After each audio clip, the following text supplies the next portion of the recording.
You are listening to Radio Long Island City, recorded at our studios near Hell Gate, 9 kilometers north of the Harbor Hill Moraine.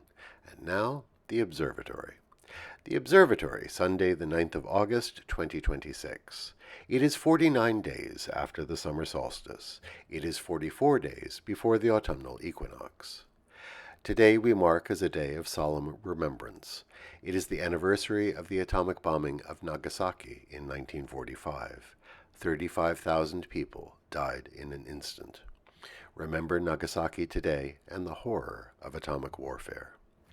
In today's episode, Japanese pagoda trees, Jonas Bronk, Jesse Owens, Nixon resigns, Robert Shaw, and Whitney Houston. Today's forecast: sunny, high near 91 degrees Fahrenheit, 32.8 Celsius. West wind 6 to 9 miles per hour. The sun rises today at 6 a.m. Solar noon takes place today at 1:01 p.m. The sun sets today at 8:02 p.m. Civil twilight ends at 8:32 p.m. and nautical twilight ends at 9:08 p.m. The length of daytime today is 2 minutes 14 seconds shorter than yesterday. The moon is in its waning crescent phase and is 13% full at midday. The moon rises today at 1:51 a.m. and then it sets at 6:06 p.m. These are the predicted tides today for Horns Hook. In the wee hours, low tide, 1:27 a.m., 9 centimeters. In the morning, high tide, 7:44 a.m., 1 meter 31. In the afternoon, low tide, 1:32 p.m., 18 centimeters. In the evening, high tide, 8:08 p.m., 1 meter 71. In our shared realm of plants and animals, how can we have neglected to mention that the Japanese pagoda trees have been in bloom for the last 2 weeks? Perhaps it's because they start to bloom at the top of the crown, and it's only quite mature specimens that flower, so the clusters of white and yellow flowers are still very high above us, 20 or 30 feet above the ground. As the bloom progresses, it moves down the branches, so we have yet to see flowers down near us on the ground. They have a long blooming period, so the display will continue for another couple of weeks, and then they will set their green seed pods, which are a lovely sight in themselves, arranged in clusters at the ends of the branches. Commemorations. By tradition, on this day in 1639, Jonas Bronk settled in what would become the borough named after him, the Bronx. The historical record is unclear, but we are happy to mark this as the day.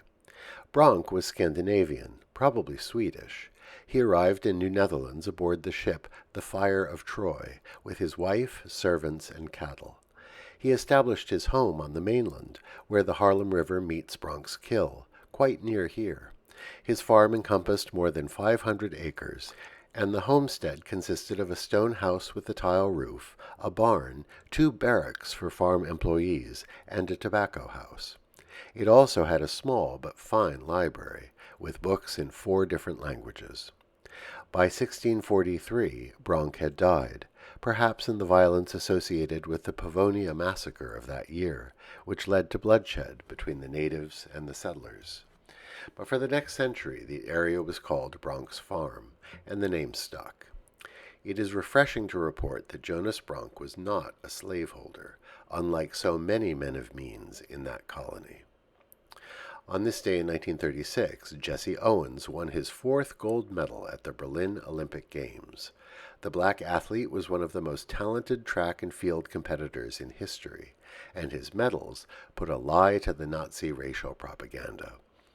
On his return to the United States, he was met by Mayor Fiorello LaGuardia and given a ticker-tape parade on Broadway.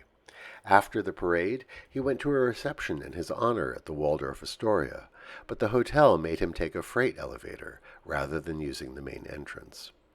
Did you know the Mets hired him to be running instructor for spring training in 1965?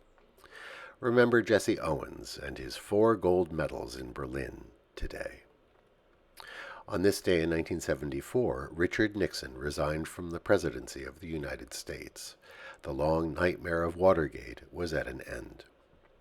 Today we remember Robert Shaw, born this day in 1927. He began his career in theater, playing many Shakespearean roles. By the 1960s, he had become a major actor in film. He played Henry VIII in A Man for All Seasons in 1966, a gangster in The Sting in 1973, and of course the irascible ship captain Quint in Jaws in 1975. One of the roles we enjoyed best was his portrayal of the criminal mastermind codenamed Mr. Blue in the 1974 film The Taking of Pelham 123. The film captures gritty 1970s New York perfectly. Shaw's Mr. Blue and his accomplices hijack an IRT No. 6 train and demand $1 million in ransom for the passengers they have taken hostage. Through the film, Shaw's character negotiates by radio with a lieutenant in the transit police, played by Walter Matthau. In an era before militarized police and SWAT teams, it is a battle of wits between the two men. Remember Robert Shaw today. Today we also remember Whitney Houston, born this day in 1963 in Newark, New Jersey. Houston came from a musical family, and in fact was cousins with Dionne and Dee Dee Warwick, as well as Leontyne Price. Her first two studio albums, Whitney Houston in 1985 and Whitney in 1987, topped the Billboard 200 for weeks, and then her film career included hits like The Bodyguard. In Rolling Stone's 2023 list of the greatest singers of all time, she comes in second, behind only Aretha Franklin and ahead of Sam Cooke. Remember Whitney Houston, known as The Voice, today. And that is The Observatory, Sunday the 9th of August, 2026.